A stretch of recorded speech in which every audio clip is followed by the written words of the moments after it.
اعوذ باللہ السمیع العلیم من الشیطان الرجیم بسم اللہ الرحمن الرحیم ربنا آتنا فی الدنیا حسنۃ وفی الآخرۃ حسنہ وقنا عذاب النار۔ عزیز طلبہ، السلام علیکم ورحمۃ اللہ وبرکاتہ۔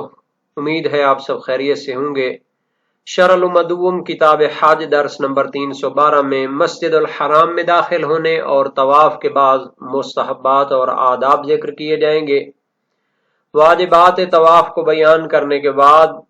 طواف کے مستحبات پر گفتگو ہو رہی ہے۔ مسجد الحرام میں داخل ہونے اور طواف کے بعد مستحبات اور آداب پر گفتگو ہوگی۔ باب بنی شیبہ سے مسجد الحرام میں داخل ہونے کا حکم، طواف سے پہلے حجر الاسود کے پاس دعا کرنے کا حکم، متعلقہ مسائل اور فروعات، متعلقہ روایات اور احادیث بیان ہوگی، عبارت کی تشریح اور تطبیق بھی پیش کی جائے گی۔ ایک تو پہلے فرمایا تھا کہ انسان کو مکہ داخل ہوتے وقت سکون اور وقار کے ساتھ چلنا چاہیے۔ اس کا ایک فرق تو شہید ثانی نے بیان کر دیا تھا، لیکن شیخ طریحی نے کتاب مجمع البحرین میں اس کا جو فرق بیان کیا ہے وہ کہتے ہیں سکینہ اہل تحقیق کے نزدیک حیاتی ہے، بدن کی ایک حیات اور کیفیت ہے کہ جو اعضاء اور جوارح کے آرام و سکون سے پیدا ہوتی ہے، جبکہ وقار وہ نفس اور باطن کی ایک کیفیت اور حیات ہے کہ جو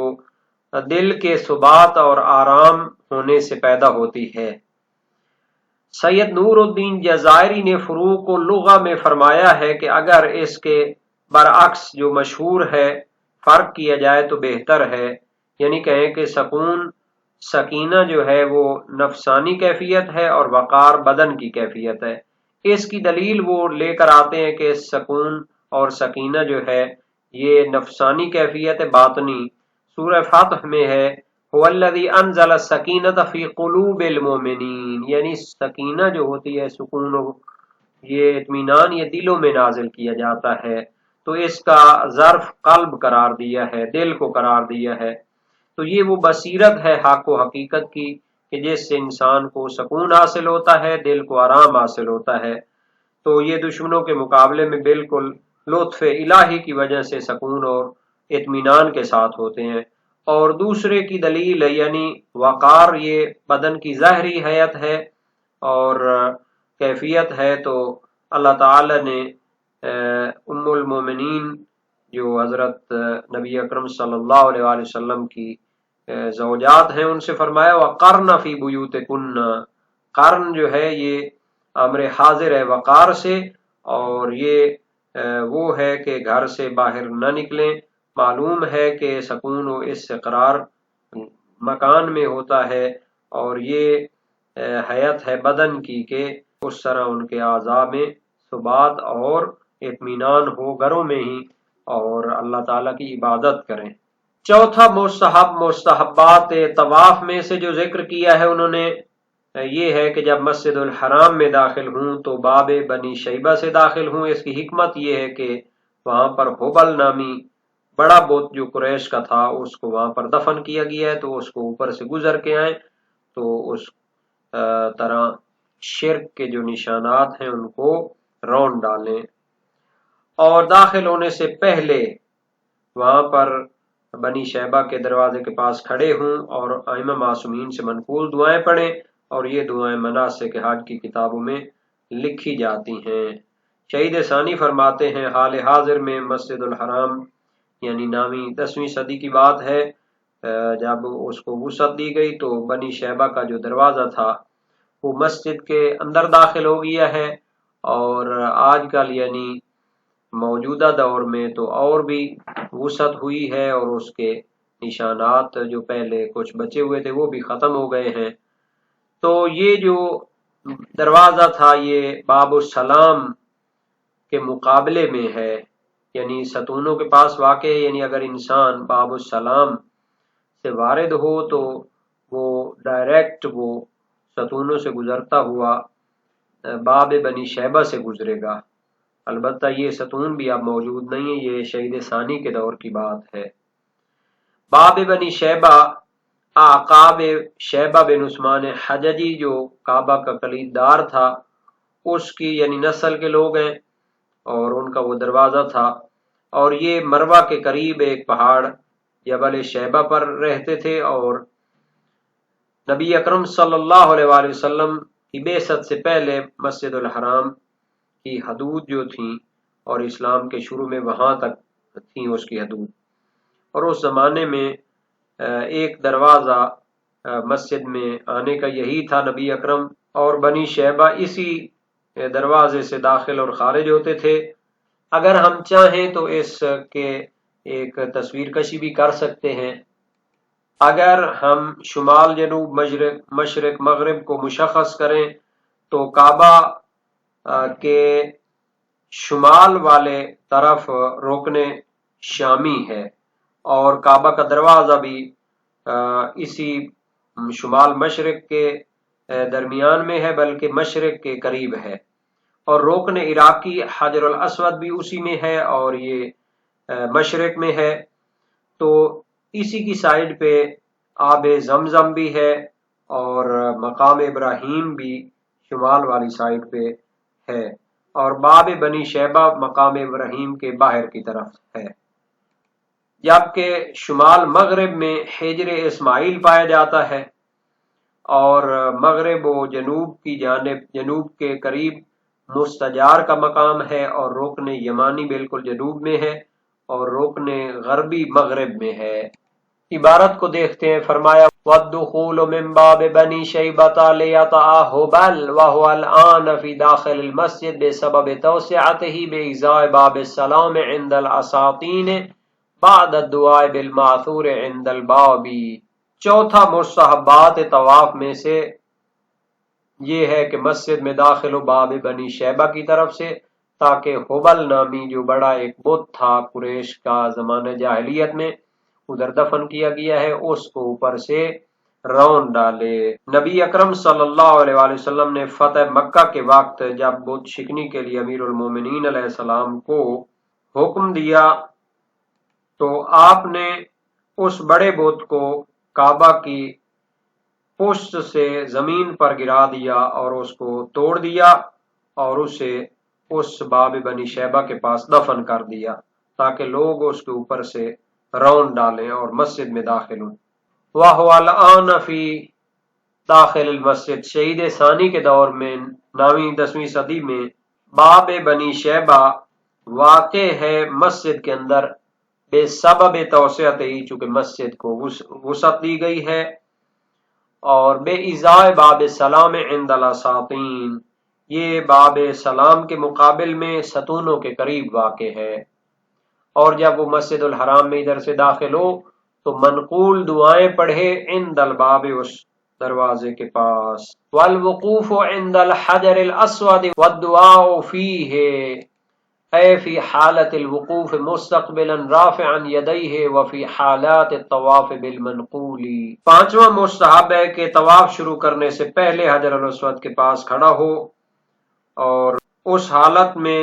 حجر اسود کی طرف رخ کرے اور ہاتھوں کو بلند کرے اور منقول دعائیں پڑھے۔ نیز مختلف حالات طواف میں جو منقول دعائیں ہیں ان کو پڑھنا چاہیے، جو کہ مناسک حج کی کتابوں میں تفصیل کے ساتھ لکھی جاتی ہیں۔ عند الحجر الاسود، حجر اسود کے پاس کھڑا ہو، والدعاء فیہ یعنی حالت وقوف، جب حجر اسود کے پاس اس کی طرف رخ کر کے کھڑا ہو تو اس میں دعائیں پڑھے، رافعا یدیہ ہاتھوں کو بلند کیے ہوئے ہو، وفی حالات الطواف بالمنقول اور طواف کی حالت میں بھی منقول دعائیں پڑھے۔ باب بنی شیبہ کی طرف سے داخل ہونا مسجد الحرام میں، تو اس کے بارے میں سلیمان بن مہران کی روایت موجود ہے امام صادق علیہ السلام سے، حدیث معزمین میں ہے، انہ موضع عبد فیہ الاسنام ومنہ اخذ الحجر الذی نحت منہ حبل الذی رما به علی علیہ السلام من ظہر الکعبہ لما علا ظہر رسول اللہ صلی اللہ علیہ وسلم فامر به فدفن عند باب بنی شیبہ فصار الدخول الى المسجد من باب بنی شیبہ سنہ لأجل ذلك وسائل شیبہ ابنہم ابواب مقدمات طواف میں ہے، یعنی وہ جگہ ہے کہ جہاں پر بتوں کی پوجا کی جاتی تھی اور اسی سے وہ پتھر لیا گیا جس سے حبل بت کو تراشا گیا، جس کو امام علی علیہ السلام نے کعبہ کی پشت سے گرا دیا تھا جب آپ نبی اکرم کے پشت پر اور کندھوں پر سوار ہوئے تھے، آپ نے حکم دیا تھا اور اسے باب بنی شیبہ کے پاس دفن کر دیا گیا، تو اس سے مسجد میں داخل ہوتے ہیں تاکہ اس کو روندا جائے۔ اور یہ شہید ثانی کے دور میں باب السلام کے مقابلے میں قرار پایا۔ تو صاحب مدارک الاحکام فی شرح شرع الاسلام سید عاملی فرماتے ہیں ھذا الباب اے باب بنی شیبہ غیر معروف الان لتوسعۃ المسجد لیکن قیل انه بإزاء باب الاسلام یا باب السلام فینبغی الدخول منه على استقامة الى ان يتجاوز الاساطین لیتحقق المرور به بناء على هذا القول۔ یعنی سید عاملی فرماتے ہیں یہ دروازہ اب مشہور نہیں ہے چونکہ مسجد میں وسعت آ گئی ہے، لیکن کہا گیا ہے کہ یہ باب السلام کے مقابلے میں ہے، تو اس سے داخل ہونا چاہیے، سیدھے اساطین اور جو وہاں پہ پلر وغیرہ بنے ہوئے ہیں ان سے گزرے، تاکہ اس بنیاد پر وہ حبل نامی بت کے اوپر سے گزر جائے، اور اس دروازے کے پاس منقول دعائیں پڑھے، دروازے پر رک جائے اور نبی اکرم پر سلام کرے اور منقول دعائیں پڑھے۔ صحیح معاویہ بن عمار صاباتی جلیل القدر سے راوی ہیں، امام صادق علیہ السلام سے روایت کی ہے، وسائل الشیعہ باب 8 ابواب مقدمات طواف حدیث دوم ہے، تو لمبی حدیث ہے، ہم اس کو تبرکاً یہاں پہ بیان کریں گے۔ فرمایا امام صادق علیہ السلام نے فَإِذَا انتهيت إِلَى بَابِ الْمَسْجِدِ فَقُمْ وَقُلْ، جب مسجد الحرام کے دروازے پر پہنچو تو رکو اور کہو السلام علیک ایھا النبی ورحمۃ اللہ وبرکاتہ، بسم اللہ وباللہ ومن اللہ وما شاء اللہ، والسلام علی انبیاء اللہ ورسلہ، والسلام علی رسول اللہ، والسلام علی ابراہیم خلیل الرحمن، والحمد للہ رب العالمین۔ وسائل الشیعہ باب 8 ابواب مقدمات طواف۔ اور ابو بصیر جلیل القدر سے کا راوی کوفی کی روایت ہے امام صادق علیہ السلام سے، تقول وانت علی باب المسجد، مسجد کے دروازے پر کہو بسم اللہ وباللہ ومن اللہ وما شاء اللہ وعلی ملت رسول اللہ صلی اللہ علیہ وآلہ وسلم، وخیر الاسماء للہ والحمد للہ والسلام علی رسول اللہ، السلام علی محمد ابن عبداللہ، السلام علیک ایھا النبی ورحمۃ اللہ وبرکاتہ، السلام علی انبیاء اللہ ورسلہ، السلام علی ابراہیم خلیل الرحمن، السلام علی المرسلین والحمد للہ رب العالمین، السلام علینا وعلی عباد اللہ الصالحین، اللہم صل علی محمد وآل محمد وبارک علی محمد وآل محمد وارحم محمد وآل محمد کما صلیت وبارکت وترحمت علی ابراہیم وآل ابراہیم انک حمید مجید، اللہم صل علی محمد وآل محمد عبدک ورسولک وعلی ابراہیم خلیلک وعلی انبیائک ورسلک وسلم علیہم وسلام علی المرسلین والحمد للہ رب العالمین، اللہم افتح لی ابواب رحمتک واستعملنی فی طاعتک ومرضاتک واحفظنی بحفظ الایمان ابدا ما ابقیتنی جل ثناء وجہک، الحمد للہ الذی جعلنی من وفدہ وزوارہ وجعلنی ممن یعمر مساجدہ وجعلنی ممن یناجیہ، اللہم انی عبدک وزائرک فی بیتک وعلی کل معتی حق لمن اتاہ وزارہ وانت خیر معتی واکرم مزور، فاسألک یا اللہ یا رحمن وبأنک انت اللہ لا الہ الا انت وحدک لا شریک لک وبأنک واحد احد صمد لم تلد ولم تولد ولم یکن لک کفوا احد، وأن محمدا صلی اللہ علیہ وآلہ عبدک ورسولک وعلی اہل بیتہ یا جواد یا کریم یا ماجد یا جبار یا کریم، اسألک ان تجعل تحفتک ایایا من زیارتی ایاک اول شیء تعطینی فکاک رقبتی من النار، اللہم